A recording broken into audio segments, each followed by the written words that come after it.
अस्सलाम वालेकुम my YouTube family, कैसे हैं आप सब। मैं तो बिल्कुल ठीक ठाक होंगे और अल्लाह का शुक्र है मैं भी बिल्कुल ठीक ठाक हूँ। तो जनाब आज हमारे किचन में जो रेसिपी बनने जा रही है वो है साग के पराठे। तो हम बनाएंगे आज साग के पराठे, ठीक है। तो उसके लिए हमने क्या किया, बहुत ही इजी सी रेसिपी है। तो हमने क्या किया, हमने लिया है इसमें गंदम का आटा लिया है और साथ में हमने ले लिया है साग जो हमने कुक करके रखा हुआ था ना, फ्रीज़ किया हुआ था वो था, ठीक है। और साथ में हमने ले लिया था थोड़ा सा धनिया और इसमें नमक और जो रेड चिली है वो जाएंगे, बस इसमें यही स्पाइसेस जाए होंगे और कोई नहीं जाएगा, ठीक है।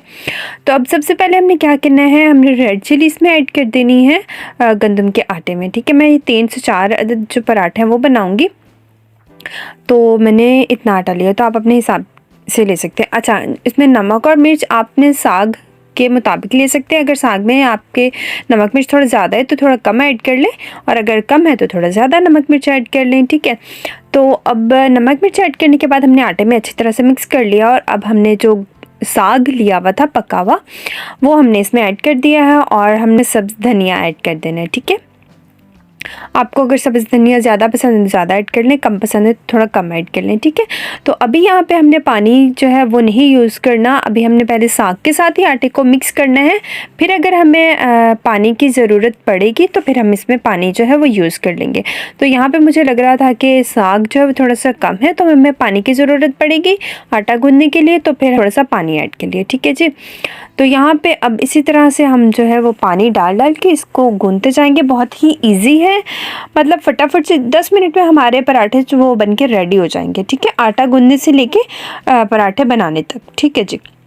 तो बस इसी तरह हमने जैसे नॉर्मल आटा गूँधते वैसे आटा गूँध लेना है, और फिर हम इसके पराठे बनाएंगे। अच्छा, हम इसका पराठा जो साग का पराठा ये दूसरी तरह भी बनता है, जिस तरह से हमने मूली का पराठा या किसी भी वेजिटेबल का पराठा हो गया, या जैसे हम आलू का पराठा बनाते हैं सिंपल, वैसे भी बनता है, लेकिन वैसे इतना टेस्टी नहीं लगता जितना इस तरह से बनाने में टेस्टी लगता है। आप लोग ये ज़रूर ट्राई करेंगे। और एक बात मैं और बता दूँ, इस तरह बनाने से ना जो पराठे वो ज़्यादा खाए जाते हैं तो आप लोग ये ज़रूर ट्राई करिएगा, ठीक है जी। तो बस अभी हम आटा गूँध रहे हैं, और अच्छा यहाँ पे हमारा अच्छी तरह से आटा जो है वो गूँध गया है।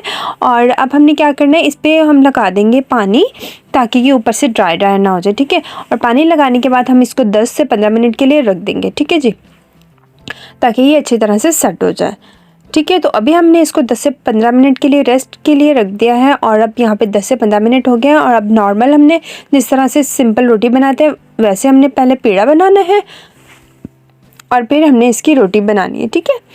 तो बस ये भाई हमने इसका पेड़ा बना लिया, और फिर हम इसकी राउंड राउंड सी रोटी बना लेंगे। अच्छा, जब तक मैं इसकी रोटी बनाती हूँ आप लोग जल्दी से जाएँ, जाके मेरे चैनल को सब्सक्राइब कर दे, साथ में जो बेल का आइकन है उसको प्रेस कर दीजिएगा, ताकि मेरी न्यू आने वाली वीडियो की नोटिफिकेशन आपको फ़ौरन से मिल जाए, ठीक है। तो जी अभी यहाँ पर हमने क्या किया है, रोटी हमारी मतलब बेल हो चुकी है, और अब हमने तवे पे या पैन पे जिस पे भी आपने बनाना है उस पर पहले हम घी लगाएंगे, और फिर जो अपना पराठा है वो इस पे डाल देंगे, ठीक है। फिर जब एक साइड से कुक हो जाएगा हल्का सा, फिर हमने इसको पलट देना है, और फिर थोड़ी देर के लिए हमने इसको दूसरी साइड से कुक होने देना है, और फिर हमने इस पर घी जो है वो लगा देना है, ठीक है। और इसी तरह से हमने पलट पलट के दोनों साइडों से अच्छे से इसको कुक कर लेना है। जब इस पर प्यारा सा कलर आ जाए तो फिर हमने इसको जो है वो उतार लेना है, ठीक है। तो अब इसी तरह से हमने सारे पराठे बना लेने हैं, और अभी मैं दिखाती हूँ आपको इनकी फाइनल लुक। तो जी ये है हमारे मज़ेदार से साग के पराठे। ओए इतने मज़े के बनते हैं और इतने सॉफ्ट मुलायम बनते हैं ना कि बस ना खाते जाओ। अच्छा, इसको हम चाय के साथ सर्व किया है मैंने, आप लोग किसी भी चीज़ के साथ खा सकते हैं, तो बट ये चाय के साथ ज़्यादा मज़े के लगते हैं, ठीक है।